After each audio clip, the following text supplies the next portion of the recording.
Cool. Well, that's fun to hear. So I gave you all sticky notes. If you're coming in now and you don't have sticky notes, I will make sure you have some by you.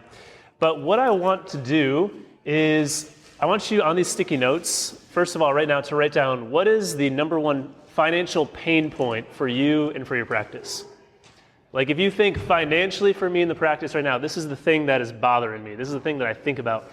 Write that down on the sticky note. And then what I want you to do, well, just do that for now.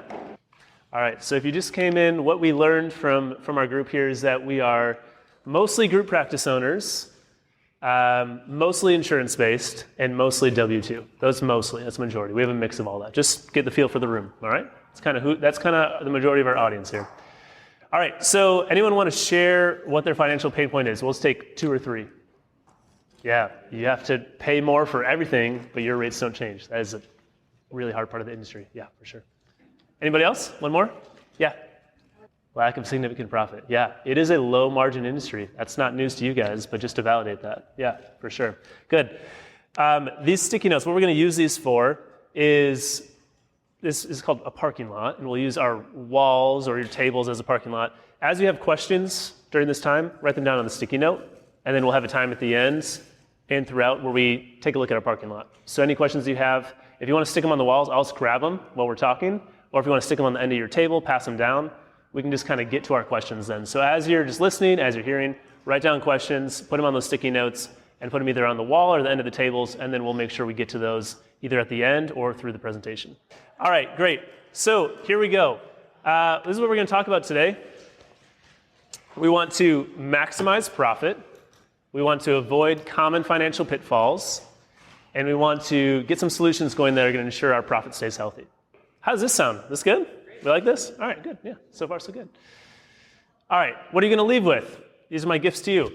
2 tools for diagnosing and optimizing your compensation, and some actionable steps. Actionable. What are my financial weak points and how do I fix them? That's really what we want to get to. That's the one thing I want you to leave with today, is knowing what is my financial weak spot and how do I fix it. Okay? So we're going to basically go through the life cycle of a practice today. We're going to talk about every cycle of it. And wherever your practice is, we're hopefully going to hit what's that financial weak spot for you, and what can we now do to move it in the right direction. That's what we're doing today. All right, why did you start your business? These are probably some of the reasons: profitability, cash flow, maybe paying yourself more, maybe you wanted time off, maybe you did not want to have a boss, you wanted to do your own thing. Flexibility is a common one, right? Lots of reasons for starting a business. Maybe you just wanted to do really good work that no one else was doing in your area. But the reality is a lot of practice owners quickly face growing pains, loss of flexibility, lack of pay, struggles to scale. It's a tough industry, right? So there's a lot of things that hold us back from reaching those dreams and those goals. Just to tell you a little bit about me and my story, as far as entrepreneurship as well, and you guys maybe heard this yesterday when I did that quick 10-minute, but I was a teacher, taught for 4 years, did not have flexibility, did not like my job, so I started a business to get flexibility. Started the business, scaled the business, lost that flexibility, was stressed about the business, was like, why do I even have a business if I don't have time with my family? We've now gotten some of that flexibility back. We're moving in the right direction. But what I want you to hear from that is that I was never an accountant, right? I was not a CPA. So the way I operate is that I'm not going to give you jargon and accountant speak. I'm going to give you educational background speak, right? So the way I operate our firm, the way we talk about numbers is a little bit different than you may hear from other accountants or accounting firms, right? We're going to give you a little bit more lay of the land, normal speak. So what we do now, and I'll give you a couple pictures here, is that, and these are some cute kid pictures to, give you some brightness there. But we have about over 75 clients in private practice. We're based in Illinois, but we work with clients in all over the US, 25 states. And pretty much what I do is I talk about private practice finance all day, every day. I'm not a practice owner, but I talk to practice owners all the time. What are their pain points? What are the solutions we need to think through? What are they doing for compensation? How are they implementing profit first? How do we think about taxes? All those things. As far as the firm, Navigator Bookkeeping, so we do bookkeeping, and then we do consulting. So we do monthly meetings with every single client to really give them that non-CPA jargony filled meeting. We want them to really feel confident in their numbers, to understand their numbers and feel confident so they can run the business, make decisions, everything like that. These are my kiddos. My wife and I have been married about 10 years, and I don't have a picture of her on here, which was probably a mistake, so we'll change that next time. But these are my 3 kids. So we have Ruth, she's 3, Noah, who's 5, and then Caleb is about 5 weeks, so he's fresh. So, yeah. So, also apologies to my wife for leaving her for a conference and dealing with that. So, I owe her. She's definitely a rock star. Yeah, and then this is my team down here, or part of my team. We went on a team retreat to San Antonio, which if you've never been to San Antonio, really a nice, like small, sunny, beautiful little town. I mean, it is a big city, but it felt like a little town. So love the team, really great people that we get to work with. So let's get into what we're going to talk about today. We're going to talk about the life cycle of a practice, child phase, teenager phase, adult phase, okay?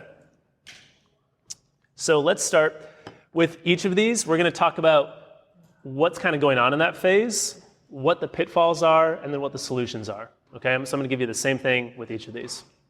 So in the child phase, solo practice to 4 clinicians, and these guidelines are a little bit general, but $0 to $30,000 in revenue per month. You as the owner, if you're in this phase, you should be driving most of the revenue.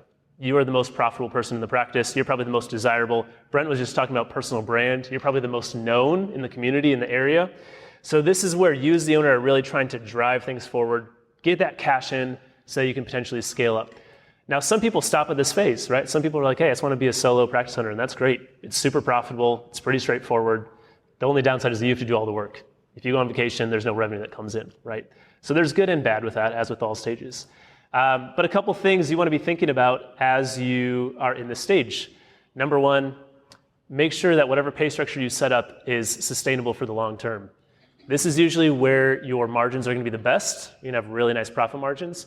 So you might feel like you can pay your team at a really high rate. You're like, oh, my first employee? Yeah, come on in. Let's pay you super well. The problem is that as you scale then, that pay structure is still with you, right? And as your margins get lower, as more costs come in, you're still stuck with that pay structure. So if you are in this phase right now, the thing to be thinking about is start low on that pay structure. Give yourself room for growth. We had a client who, and I'll try to give you a story with each of these to give you a little bit of a case study. We had a client who started a practice. He had only ever worked for one other practice. So when he hired his first employee, he just paid them what he was paid as a clinician, what his owner did. It was a 70-30 split. Yeah. So we started working with him. He's like, yeah, I just feel like our cash flow is kind of hard. We're not making that much profit. We looked at his pay structure. It's like, oh, so you're doing a 70-30 split. He's like, yeah, doesn't everybody do that? Isn't that normal? No, definitely not normal. So you want to build that sustainable pay structure from day one. And your pay as the owner can be the biggest positive or negative. If you have to be the sole breadwinner for your family, it's going to be a lot harder to be profitable in this stage versus if you have a partner or if you have a side business to kind of support yourself a little bit. And we'll see this on the next page a little bit. We're going to look at a chart like this on every page or every phase, okay? And this is going to give you just a little bit of a case study for what's going on. Now, there is a lot on here, so don't feel like you need to be like zeroed in. I'm with you every step of the way. But what I want you to see on this page each time we look at it is what are the pitfalls that might be happening in this phase of the practice. So in this practice, in this stage, the common pitfall is that you may get that pay structure too early. So what we have here is we have 2 part-time clinicians at a 60-40 split, and then the owner's paying themselves quite a bit. Okay, they're paying themselves $7,000. They're bringing in about 11. So what I want you to see here is this profit over here, right? Their profit is about $1,100 per month. Not much left over for anything else, right? That's going to be pretty hard to run the practice that way. So what they did here that was not ideal is they paid their clinicians too high. The owner is bringing in a lot of revenue, but they're paying out a lot of revenue to themselves as well. So they're just going to be in kind of a tough cash crunch situation. And what we'll see on the next slide is how to fix that, how to make that a little bit more ideal. Making sense so far? Again, if this chart doesn't have to make exact sense, you don't have to understand every single column. We'll talk a little bit more about that down the road here. I'll give you one other story. We recently started with a new client, and she also is paying her clinicians a pretty high rate. I think it's like a 60 or 65% split, something like that. She came to me, she's like, Nate, I want to change my pay structure before we get too far down the road. I was like, okay. You know that decreasing pay structure is usually going to mean losing clinicians, right? Like if you're going from a 65 to a 55, they're probably going to leave. She's like, yeah, I'd much rather leave them when they're doing 15 visits a week than when they're doing 25, right? And that was actually a great philosophy. Like, if you're going to make a transition, you want to do it as early as possible. I'll talk about this other client down the road, but we have a client who has 70 clinicians that just did a pay structure transition, and they lost 15 clinicians, right? And that is a huge, huge pain. And it was for the best. It needed to happen. But the earlier you can do any pay structure transition, if you do need to bring it down, do it early. The earlier, the better. There's never going to be a good time to do it. It's always going to be painful. It's going to hurt. All right, so a couple of best practices or solutions for the child phase of a practice. Keep that initial pay split low but competitive. I would say if you're doing a split or if you're using a percentage, Casey was talking yesterday about get everything into percentages, right? Try to get it under 55% of revenue. So if they bring in $10,000, they should be paid $5,500 or less. With benefits, with taxes, that's everything. That's all in. Yeah. I'm saying that the total amount you pay out to them should be at that percentage or less, regardless of 1099 or W-2. Yep. 1099 is more simple to get the total cost, right? W-2, you're having to calculate all the taxes and benefits and all that. You're saying their split needs to be less than 55%? I'm not saying their split needs to be less than 55%. I'm saying they're all in cost. So your payroll, taxes, your benefits. Now, this is for the child phase specifically. I'm going to give you another benchmark for larger practices. I'll tell you that's 60% or less. I don't want you to go above 60 at all. Full stop. Now, in certain areas, that's difficult, right? Certain areas, that may not be possible, but the benchmarks are the averages that we've seen when we look at our clients. Who's profitable, who's not, where's kind of that middle ground that we want to sit in, okay? So you want to keep that initial pay split low. Again, if you start low, it makes your future you is going to thank you, because 5 years down the road when you have to add in benefits because the state's saying you have to add in a 401k or you have to do PTO, that base rate is now lower, which gives you room to do that. It gives you room to add in bonuses. It gives you room to do raises, which I have a little bit of a vendetta against raises, which I'll tell you about later on. But yeah, keep owner's pay level and as static as possible. The more consistent you can make your pay, the better. If you're doing like 9,000 one month, 3,000 the next, your business is like a roller coaster. You don't know what's happening. Try to keep it static. Even if you're just you're not taxed as an S corp, you're not on payroll, anything like that. You're just taking draws out of the business. Try to just do them consistently. Do like a reoccurring distribution every 2 weeks. Take it like a salary, even if it's not through payroll. Make your business consistent, make it predictable so that you can plan. You know every month my pay is going to be this. We see a lot of owners who just really are fluctuating because their personal needs are fluctuating, and that's normal. But the more you can just get that static number, the better it's going to be. And then in the child phase, you want to scale your sessions because you are the most profitable, you are the most desirable, you are the most well-known in the practice. In the future, we don't want that. We don't want you scaling your sessions. But in this phase, you got to be doing the sessions until we get to transition, the teenager phase. All right, now I have some emotions over here because anyone in here have teenagers? Man, praying for y'all because I can't even comprehend that. But teenagers, I've heard, have a lot of emotions. I don't know. I have little kids. They seem like they have a lot of emotions, but I've heard teenagers are like times 500, right? Your practice when it's a teenager also has a lot of emotions in a way. There's a lot of growth. There's a lot of transitions. It's almost like your practice is going through puberty. Like there's so much changing, right? You're hiring clinicians. You're adding in an admin team while still trying to be profitable. This is a really tough stage. 4 to 9 clinicians, $30,000 to $70,000 a month in revenue. A lot of practices just kind of hang out here, plateau here, and there's like in the teenager phase for the long term. But like I said, the hard thing here is that you're really trying to build out those systems while still not quite having the cash flow to build out those systems. That's where this one gets tricky. So you might be thinking, yeah, I need to add an admin or two. Maybe I need to get billing, intakes. I need to professionalize all those areas. All those things cost a lot of money. Maybe you need to get a bigger space. Maybe you need to get a second space.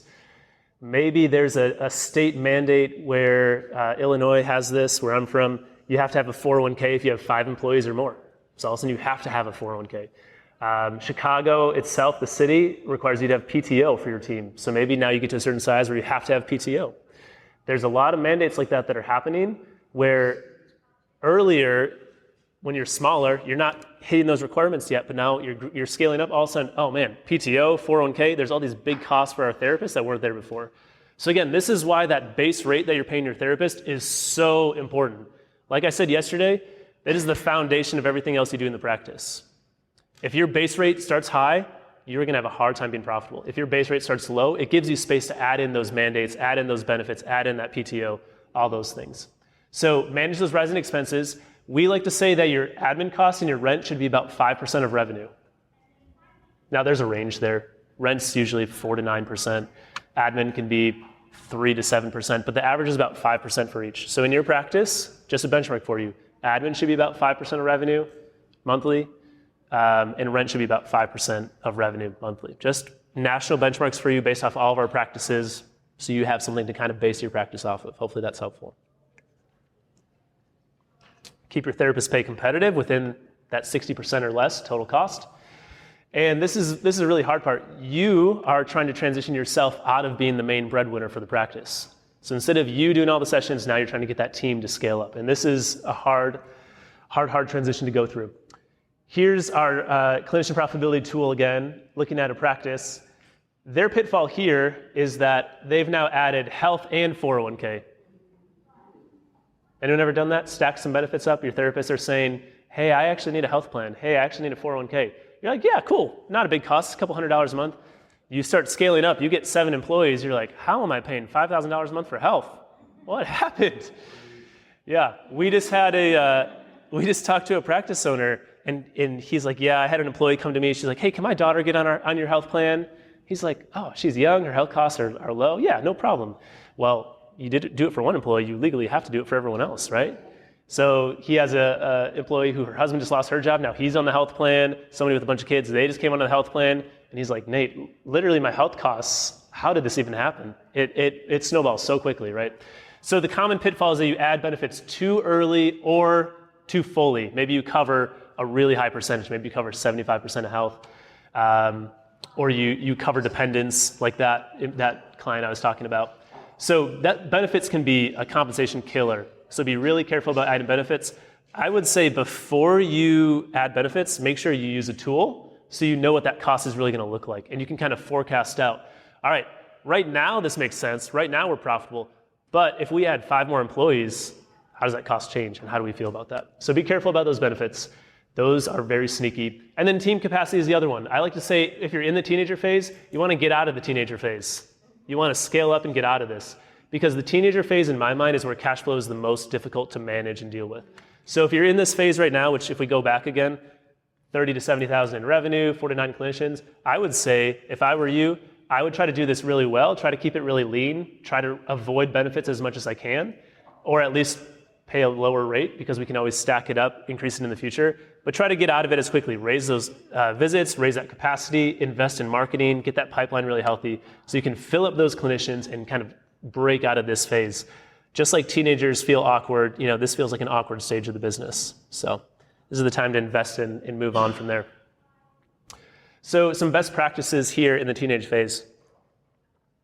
Make sure you're looking at churn rate. Now this is not my specialty. Practice Vital is out there. We work with them with a lot of our clients. They are excellent.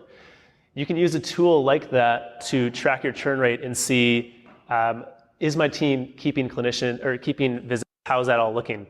Brent and I ran our practice scaling summit 2 weeks ago, and we had a speaker who she tracks retention by session number. So she could say, all right, clinician, on your second visit, it looks like you're losing 8% of your clients. And she could get really specific in that data. I thought that was so helpful because churn rate can be a really sneaky way to kill your marketing pipeline, right? You can invest all the money you want in a marketing pipeline, but if you have churn, if your clinicians are just losing those clients, you're just throwing those marketing dollars right out the door, right?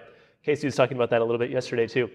So track that churn rate, keep that capacity high so you can get out of the teenager phase. Ensure your marketing pipeline is healthy. Again, this is the time to invest in that marketing.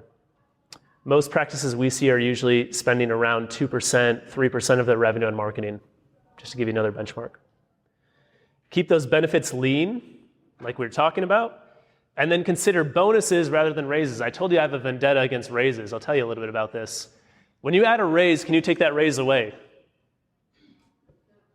Not usually. Not if you want to keep that clinician. When you add in a bonus, there's more flexibility there. And even more, I would say, make that bonus tied to something else. Make it a performance-based bonus. Tie it to capacity, tie it to churn rate, tie it to the notes that they've completed or are still missing. You can tie it to whatever you want. Make it something trackable. I like to think with compensation, we'll talk about this a little bit more in the future here.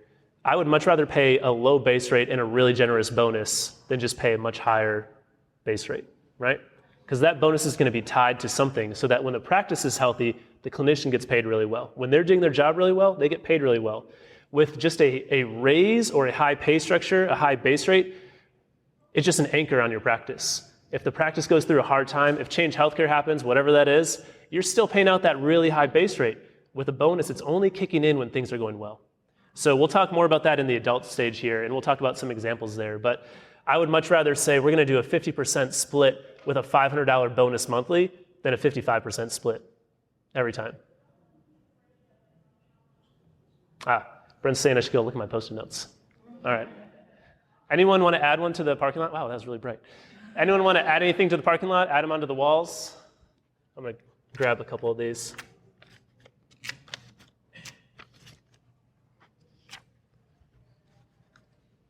Changing to W-2 from 1099, block my eyes. That's a good one. Any questions that are coming up so far as we go through these phases?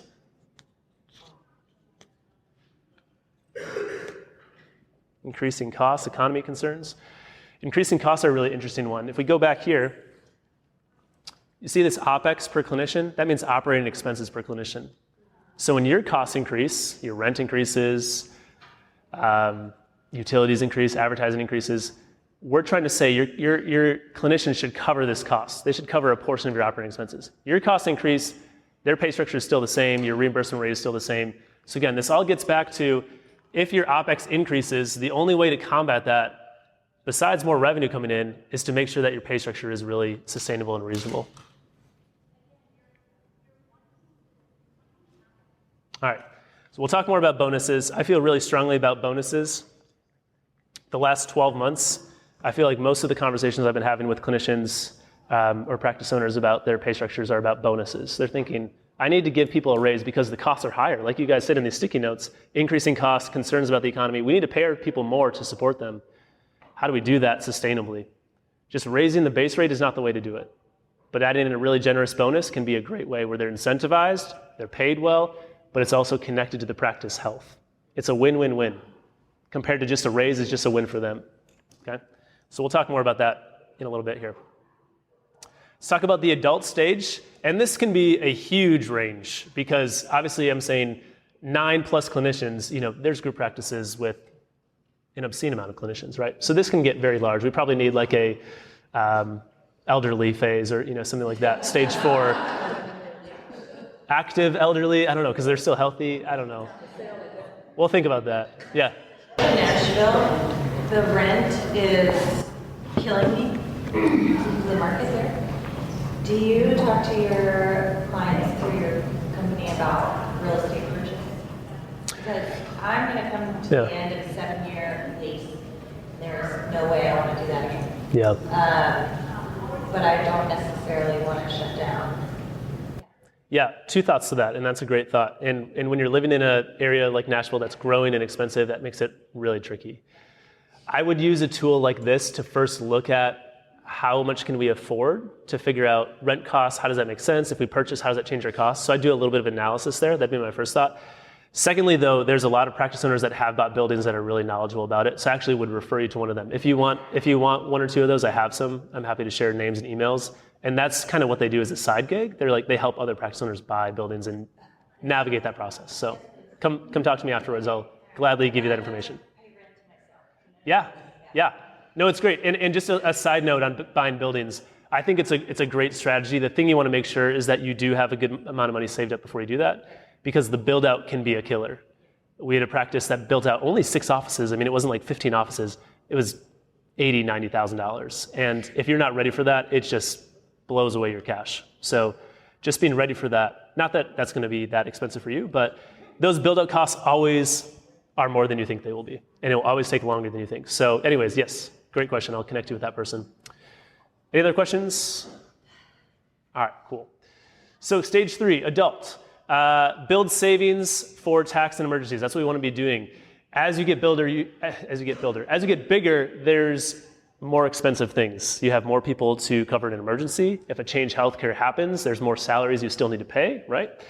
Cash flow can really hit hard. So I would really recommend if you do Profit First or like a Profit First Lite, which is also fine, make sure you have a tax account and emergency savings account. The tax account for my clients has probably been the single biggest mindset shift, having money saved up for taxes monthly and getting to the end of the year and saying, hey, there's my tax bill. It's $40,000. Cool, it's in my tax account. Not a big deal, not a big stress. Versus $40,000, oh, I'm gonna have to pull from my personal fund or I'm gonna get a line of credit. So definitely save for taxes, have a tax account, set aside a percentage of revenue every month into that tax account. That's a non-negotiable. If you're working with us, it's one of the things we say you really need to set up. And then I'd say an emergency fund is really helpful. Get a month of expenses set aside and then just slowly build that over time. Better yet, throw it in a high yield savings account, get some interest on that bad boy, right? 3% interest. Yeah, it's really nice. QuickBooks checking, by the way, has a nice option there if you're thinking about that or if you're in QuickBooks already. All right, so the owner role, you're transitioning to owning kind of like the marketing, the management, the finances. You're hopefully out of clinical work, or you're only doing clinical work you really want to do, right? We have some clients who are like, hey, I still want to do 20 sessions. I'm like, do you? But okay. And we have some who are like, I literally never want to do a session again. So it goes both ways. But I would say just do the amount of sessions that you want to be doing. You should not be, the practice should not be relying on you clinically at this role, or for revenue, I'd say, right? You should still be driving marketing, driving the pipeline, but you should not be doing sessions. You know, we have some practices where the owner's doing like 30 sessions a week and they're like, look, we're really profitable. It's like, no, you're profitable, your practice is not. You're a really good clinician and that's obvious, but we need other people to do it because otherwise you are gonna burn out so fast.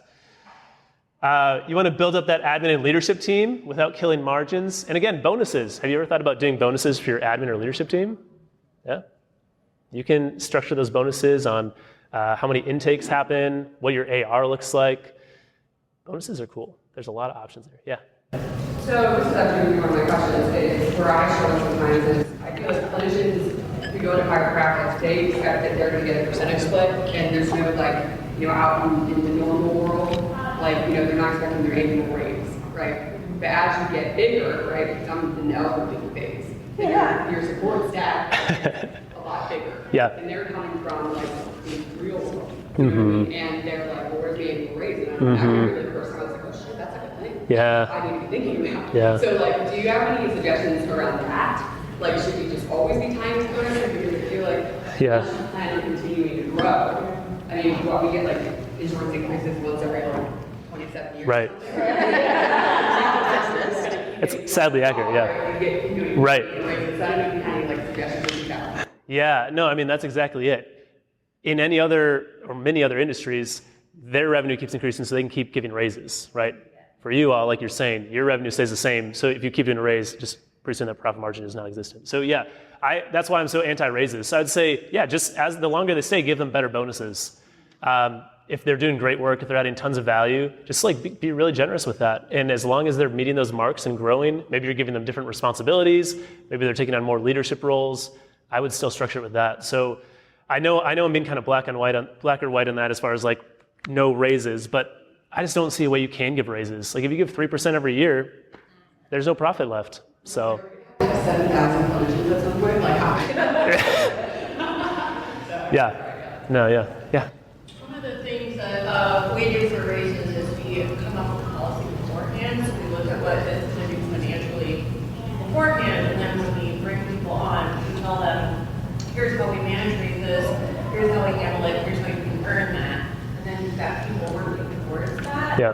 So they're contributing, so you know that if they just give a raise, they contributed to the health. Love that. Yeah. I love that. And I would call that like a career pathway or journey, right? They know as I grow, here's what can happen for me. And that ties into pay transparency, which is one of the things we'll talk about. I feel very strongly that for your clinicians, for your admin team, there should be really clear transparency so that they know exactly if there are bonuses, I need to do this to get this. Because where you start getting tension and conflict and people murmuring behind the scenes on compensation is when they don't understand their compensation. Or if it's really low. But usually it's because they don't understand it, right? So the more you can do to, like you said, I love that, Give them a PDF when they're hired. Hey, here's exactly how this works. And we will check in and say, hey, here's how you're doing on your bonus. You have to have that accountability and conversation when it comes to bonuses. Otherwise, the team is not incentivized. They don't understand it, all those things. So I love that. It's a great idea. Yeah. Do you give your clients suggestions on bonus structures? Yeah. Yeah, that's a lot of what we talk about in our monthly meetings is like, hey, I need a bonus structure for this. Cool, let's workshop some options. Yep. Because the beautiful part and the ugly part about it is that there's so many options. Now, you can go anywhere, but also you're like, you can go anywhere. So, yeah, definitely. All right, so this is the adult phase, some pitfalls. You can see their profit's pretty negative over here, 6,100 under, right? Now look, our clinicians are all positive. That's great. But we have leadership who's taking a huge cost, and we have the owner who's taking a huge cost. Now, is this the owner and the leader's fault because they're paid a salary or a higher cost? No, not necessarily. This is actually because their profitability for the clinicians is not as high as we'd like it to be. And why is that? PTO, health, 401k, plus, I think this is a 55% split if I remember, okay? So we have a semi-high, it might be 60% even, we have a semi-high split plus all these benefits that are added in. And because of that, we have low cash flow. We're not gonna have savings for taxes. We're not gonna have savings for emergencies. If the owner wants to pay themselves more, there's no cash for that. If the leadership, like maybe this is a practice manager or a clinical supervisor, if we wanna give them a raise, hey, sorry, we don't have it, right? So again, you probably feel like I'm repeating myself, but at every stage, the core problem in my mind oftentimes is our base rate is too high, or we've added too many benefits, or we've covered too much in benefits. There's other things. There's rising costs, there's high rent, there's not enough capacity. Those are all problems, but the pay structure is the one thing that can cause the most problems there. I'll tell you a quick story. I actually mentioned this yesterday briefly when I was doing that quick 10-minute. We have a practice in Chicago, so they have a lot of like mandates and things they have to pay out. She has always been about culture. I want to build culture. I want to keep people here. I want to have really good retention. I want to keep people all the time. So she's added all the benefits. She's given all the raises, and she's now at a place where there's literally no profit margin left. She has a great culture, but there's no profit margin. Her options are turn over the entire team or close the practice, right? It's pretty urgent. It's a tough place to be. So we're talking right now about, hey, do you want to transition pay structures and potentially go through like a 75% transition on your team? Or do you want to just move on, right? It's a tough place. So again, that's heavy, but it's the consequence of adding too much too fast or starting at a high pay rate. So I can't stress that enough on that side. All right, so what do you want to do here? You want to stay lean. You want to forecast before you hire. So use a tool like this to know what your costs are going to be before you actually start those costs. So that applies to all those things. Performance-based bonuses we've talked about. And then performance transparency. One of the tools I'm going to give you at the end is employee-facing so that you can give them a calculator so they can see how their pay will work. I think that's really nice. If I'm an employee, I want to be able to put in the numbers and see how it's going to work. And honestly, employees will probably do that on their own either way. So if you can give it to them and make sure the math is right, the math works, that already takes away a barrier to them. It takes away some of that feeling of tension of like, oh, my pay is changing. It's like, hey, we're here with you. We're going to help you walk through it. We'll go on that route. That practice I talked about, that large practice who had 70 clinicians, lost 15, we went through this with them. It was about a 5-month process of pay transition. We gave them that tool, we talked through it, all those things. They still had conflict. A lot of that had to do with culture, but the more runway you can give your team on a pay transition, the better, right? I'd say you should give them 3-4 months on a pay transition at least if you can. You want to have time to discuss that, to go over it, to calculate the numbers, to hear their concerns, to probably get yelled at, to be honest. It's going to happen, but you need time to do that. So this is kind of the one thing to take away and remember. Pay structures are the biggest lever to profitability. I want you to think for a second. Think of yourself in like one of those like old time like nuclear control rooms, like with all the big levers and buttons, right? Think of all the different levers in there as levers you can pull to change your profitability for your practice. You can pull operating expenses and cut a subscription. You can pull owner's pay and pay yourself less or more. Think of pay structures as like a two-handed lever in front of you where you're like, I can pull it really far and make a ton of profit but lose clinicians, or I can push it very far and pay my clinicians a ton but have no profit, right? It's that big one. It's the biggest lever to control your profitability. And that's kind of what we're talking about here, is those pay structures are something you want to be really intentional about, you want to plan for. And we're going to talk about a tool in a second, this tool we've been looking at, to help you do that. But there's a little piece on the bottom I wanted to talk about too. I was just talking about this on a podcast. Practices cannot be generous unless they are profitable, I believe. A lot of therapists want to do good in their communities, and that's why I love working with you all, is you guys have great hearts for your team, for your communities. You know, it's not like a corporate world where it's like, we're just here to get the profit and get ours, right? It's no, we're here to do good. We want to get paid well too, but we're here to do good. So a lot of practices want to be generous. We get pushback sometimes from practices when they're very profitable. They might say, I feel weird about this amount of profit that we have because I feel like I shouldn't be making this much. And this is what I'd say to that. You can't really be generous until you're profitable. If you have no cash flow and you're struggling to pay your bills, what good can you give to your community? Can you give to nonprofits? Can you give to your team if your team is struggling? It's not going to happen. But if you have healthy profit margins, 15, 20%, even 10% to a point, you can do a lot for your team. We have a practice where they set aside 1, 2, 3% of revenue every month into a fund for their employees and for the community. Now, you guys can pull in a lot of revenue. It's not a high profit industry, but it is a high revenue industry. There's a lot of revenue comes in. Think about 1 to 2 to 3% of your revenue set aside, what that could do for your team or for the community. This practice, if someone's refrigerator goes out and they hear about it, you can replace that refrigerator. Just send them a check. Somebody has a medical issue in the family, they can support that. They really want to support like a local high school or mentoring program, they can support that. So if you want to be generous, if that's something you want to do, move towards profitability, and that will allow you to be radically generous to your community and to your team. And also think about what that does for your team. If you're covering and supporting your team in that way, that is building culture, that is really supporting them, that is building that sense of like well-being and supporting the practice. So I really love the thought of how much good practices and small businesses can do in their communities. But again, it only happens when they're profitable. And that's why I feel so strongly about lower pay structures, because I want to make sure that we're paying our team well so that we can then support them really well with bonuses, with out of the blue acts of generosity, things like that. Does that make sense? Versus paying them a really high pay structure and then having nothing left over. So how do we balance competitive pay and profitability? We need a tool to kind of see those numbers, right? We want to pay well, we want to keep the team, but we also want to be profitable. We need a tool to see how that all works together. So let's look at that tool a little bit here. We just use this tool to diagnose every stage. So you just saw this, and we're going to learn to use it for your practice. So you can also self-diagnose. That's probably not a good thing to do in therapy, is it? I'm just hearing that now. I don't know. Not a therapist, but I'm guessing self-diagnose is not great. We're going to do it financially, though. So I would say this is called our clinician profitability tool. You saw it on the other slides. You should spend about 20 minutes a month looking at this to just understand your clinician profitability. Understand how profitable is each of our clinicians. But more than that, where this tool is the most helpful is planning. Hey, I want to add a benefit. Hey, I want to add in a bonus. Hey, I want to add a new location.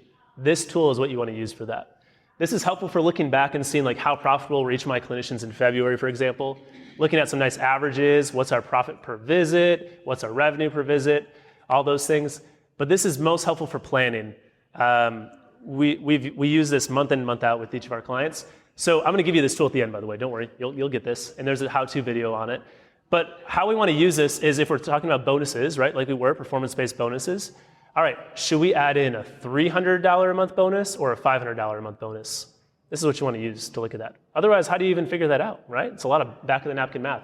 What we can do here is we can just make one of these columns bonuses, and then we can see how that changes. Put in a nice little formula. If they get over 80 visits, they get $200. You can see that cost right away. Oh, that changes our profitability by 2%. Okay, I'm happy with that. Versus maybe if we add in a $500 bonus, it changes our profitability by 5%. I'm not happy with that. So you can look at all those options there, right? So try to spend about 20 minutes a month to look at this. Like I said yesterday, you may not be a numbers person, but have an admin fill this out for you. If you have a bookkeeping firm, fill this out for you. Have anyone who's a numbers person in your practice fill this out, and then just take a glance at it. You don't have to spend hours on it.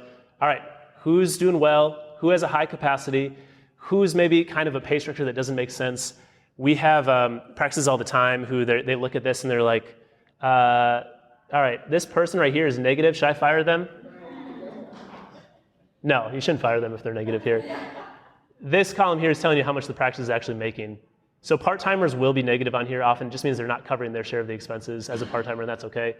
But if you have a full-timer who's negative, that makes you want to look at that. Like, what's happening there, right? So this just gives you a nice glance, like, all right, what are our issues? Who's doing really well? And you can even use this to do some coaching. I talked about Practice Vital. If you look at Practice Vital, look at your churn rate, retention, you look at this, you get the profitability side, you get kind of two dashboards to look at by clinician numbers and figure out who's doing really well, who maybe needs some coaching. You know, why is full-timer number 1 only at 75 versus full-timer 5 is at 95? What's the difference there? Why is there a 20 visit difference between those two? What do we need to do with that? Okay, so thinking through kind of those pieces is really, really key.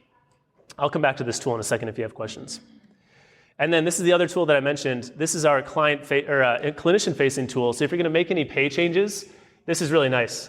They can put in the number of sessions they're going to have per month, what their rate is, how many weeks they want to work, if they have insurance or benefits, and it's going to tell them their total monthly take-home plus their annual compensation.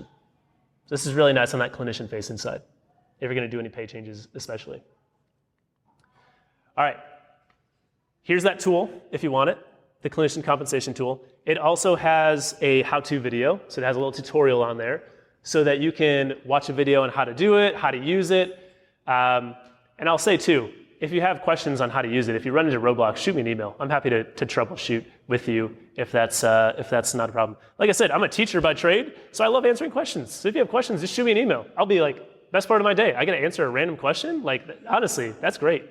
That's really good. So if you run into problems with that, just shoot me an email. And I can help you troubleshoot. I can help you make a formula. I will say, I've made some pretty amazing formulas this last year. You know why? ChatGPT. I'm serious. If you don't know how to make a formula, just go in there and be like, I have a formula to give a clinician a bonus if they get over 90 sessions, but if they get over 110, that's a different one. It will make a formula for you, and it's really good. So, having problems with formulas, use that. That's what we use. I mean, I'm supposed to be the numbers person, but I'm like, hey, ChatGPT, what's up? Like, let's get some formulas here. So anyways, use that. And then we'll get to questions in a second here.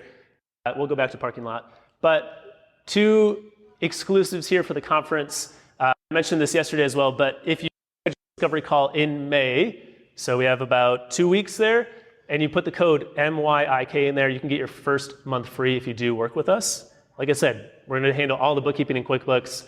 We're going to go over this clinician profitability every month, and we're going to talk about all those pay structures, taxes, profit first, all that fun stuff. And then if you want just help setting up your clinician profitability, that tool that we just looked at, I will do a free session with you. 45 minutes, we'll set up your tool together. So if you're like, Nate, I actually don't want to do that tool at all, but I like it, that one's for you, the orange one. Okay? Schedule that. We'll walk through it. We'll get all your clinician information. We'll put it into the tool. We'll go over it together. I will not sell you on anything at all. That's not what I do. I'm just here to talk profitability and nerd out on pay structures with you, okay? So orange one if you want to set up clinician profitability, blue one if you want to learn more about like bookkeeping consulting services, what we do on a monthly thing, and then the email is there if you just want to shoot me random questions about your practice because like I said, I do actually love getting those. All right, so let's move back a little bit. I'll keep that up, but we'll go to the parking lot here. Any parking lot sticky notes that I need to come grab that are on the ends of tables, or you can just raise your hand if that's easier too. All right, cool, there's one. You're gonna raise your hand? I kind of want to get the sticky note now, you know? Okay. You already showed it to me, so. All right, but go ahead. Make more sense when I say it. All right, go ahead. So the younger generation, who are all anti-capitalist and also want to get paid a lot. That's kind of ruined. But I just, with the part of the pay structure being the biggest lever, I know there's no easy solution here, but we just love anything you want to share about that messaging and how to manage those expectations. Also, in our city, this is a fun thing, there's a new co-op that's open that's like, we're here to prevent healthcare worker exploitation. Yeah. And that is like, it's just throwing fellow small businesses under the bus. Yeah, that's rough. So that's been really fun to deal with, because they're all hearing this going, oh, well, that's what we're going to do. We don't want to come to work for this. So. Yeah, I would be interested in seeing their numbers and how they're paying their team, because the practices pop up all the time that are paying really, really generously. But the question is, will they be around in 5 years? Probably not, right? But as far as how to communicate that to your team, I always think like if you're communicating compensation, number one, you want to be transparent, all those things like we talked about, but I actually would lead with saying, here's what your total benefit package looks like, or your compensation package, and give them everything they get at your practice. Training, supervision, all the things, whether they're tangible or intangible, give them all that. Don't lead with, we do this split, because then they can just do an apples to apples comparison. Lead with the things that make your practice special and different, whether that's how your culture is formed, team get-togethers that you do. And I think that's really where you can kind of sell the compensation more than saying, hey, I know we're at a 50% and they're at 60%, so I hope you still come, So leading with your total compensation package is actually worth $80,000 and giving them why that is, whether that's benefits, intangibles, all those things. I think that's a good way to do it. But that is really hard when another practice is giving that branding and vision. Yeah. So, yeah, they won't, but in the short term, it's hard. They don't know what's going on. Like we all did. We're like, oh, group practice, I'm doing so great in solo. This is going to be fine. And then we're like, what is happening? Yeah. Right? Yep. And there's always going to be those practices. Suggestion on that. We've been actually putting a slide deck together for Kid Matters. So like hiring a sales at the end of the day. Yep. So we actually put expectations. This is what a work week is going to look like. Yeah. These are the hours you're going to probably work. Probably do some evening hours, right? Here's what the pay structure looks like. And we break it down. All at the very beginning as you're kind of, after you get that first stage, let them know way ahead of time what these expectations are. This is probably what you're going to make. This is what the bonus structure looks like, right? And it's right there, then if it's like not a good fit, then it's not going to be your practice. Yeah, that's great. And it's a great point. I read a book about hiring, and a lot of the hiring process, you're trying to feel if they're a good fit, and then all of a sudden it switches to you actually having to sell to them, right? So it's kind of that phase two, right? All right, you're a good fit, we want you. Now we have to convince you to stay here. So you do have to kind of switch your mindset. I love a PowerPoint. That's great because it's like, let's make it really formal, really set out. It shows them you're professional, shows them you're prepared, shows them that it's not going to be a crapshoot when they work with you of like things are going to be off, payroll's going to be missed. You're like, no, we're on top of it. We know what's going on. We have a structure. It's good. So, yeah. What other questions do you guys have? Yeah. So I think this is in line with your bonus idea, but we do the percent splits for our independent contractors, and we recently got creative with having tiered splits. Okay. So in a given month, if they make this much revenue, they get this base. Yeah. Percent, Yep. this much, this one, so it fluctuates. Yep. It's a pain to Yeah. oversee. Yep. But it does seem to get that. I think what you're suggesting with maybe Yeah. more creativity with the pay. Yeah. Locked in. Yeah, I've seen those before too. Yeah, my only downside, and I don't want to be critical of that, but my only downside is it easy enough, simple enough for the clinician to understand what they're going to do and what they're going to get paid? Sometimes when there's multiple tiers, then they have to think like, okay, well, now I'm at this tier, so I need to multiply my revenue by this amount. It can sometimes just get complicated down that road. So I usually like for bonuses and such just a flat amount just for simplicity, because I feel to incentivize people, you need to make it as simple and straightforward as possible, and you want to pay it out as soon as possible, right? Like when I was teaching, if I gave my students a consequence or a reward that was a month from now, it'd do no good, right? You guys, if you have kids, you know that. It has to be soon. It's the same for us as humans with pay. If we're going to get paid a bonus, it needs to happen soon. So it should be like a monthly bonus or even bi-weekly. And I like flat rates just because it's more simple, but I have seen that. And some people have had success with that. So it definitely works. Just you'd probably want more materials, documentation to show them, all right, if you do this, this will happen. If you do that, that will happen. Things like that. Yeah, You know what I mean? a cool template now that Okay. you just share with them. And they have it. Okay, good. Yeah, based on your level of how much you bill, you can expect this, Okay. this with the. Yeah, that's great. So as long as they have a tool they can use, that's perfect. Because sometimes they don't have that, and then they're sitting there like, why did I get paid this? And that leads to a lot more emails, communication for you, for your team, all those things. Ooh, I like your idea though of like a chat GPT, maybe like a little template that they could just plug in their amounts each month, so they could already know that it was like a live grid or something. You right? That's kind of a fun idea. Yeah, that's good. Good question. All right, here's a parking lot question. How to determine operating expenses per person? Some are part-time, some are telehealth, some are hybrid. Yeah, it's a great question. On here, we just split it evenly across everyone. We don't split it. Now, in the past, we split it by part-time. We split it by full-time to try to get to that question. What happened is that the sheet got overly complicated and it actually wasn't very helpful. So we actually just split it completely evenly. Like you said, a telehealth person is not going to have really any cost compared to an in-house person. But what we're trying to actually see is just what is that overhead chunk that they want to cover. So it's not saying if I hire Brent, he's going to cost me this much. It's just saying if I hire Brent, how much revenue do I need him to bring in to cover 1/8 of our costs? Something like that. So it's a really simple metric.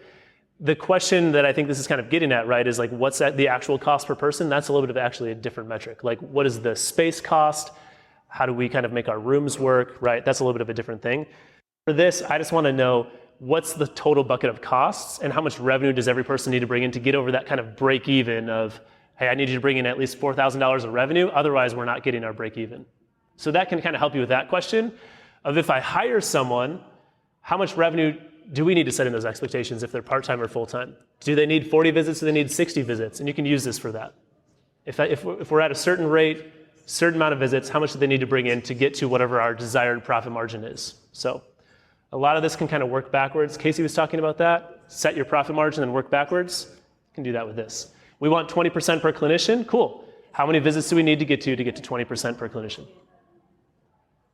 All right, we got like 4 more minutes. Any other questions? Otherwise, always. Yeah, Sam. Ooh, sorry.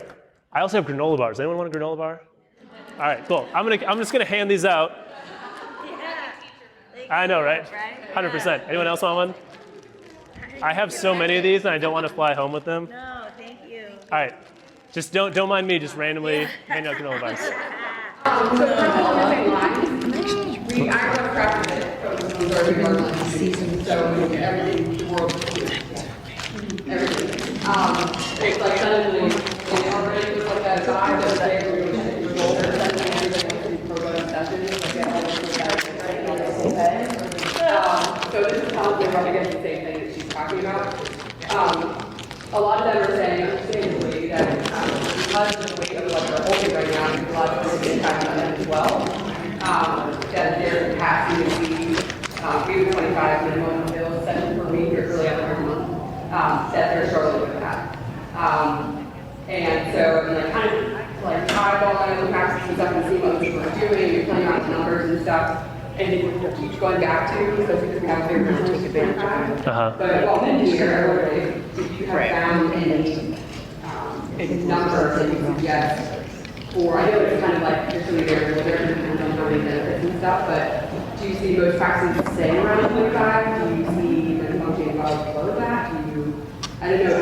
Again, Yeah.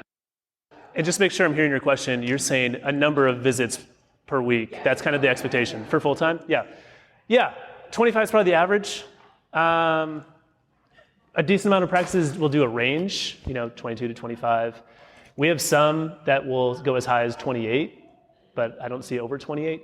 We have one practice where she said if you can get to 115 in a month, it's a $1,000 bonus. But 115 sessions a month, like that's. So yeah, but I think anywhere in mid to low 20s is probably a pretty fair average for what that full-time expectation is. I've had some say 18. I feel like that's too low.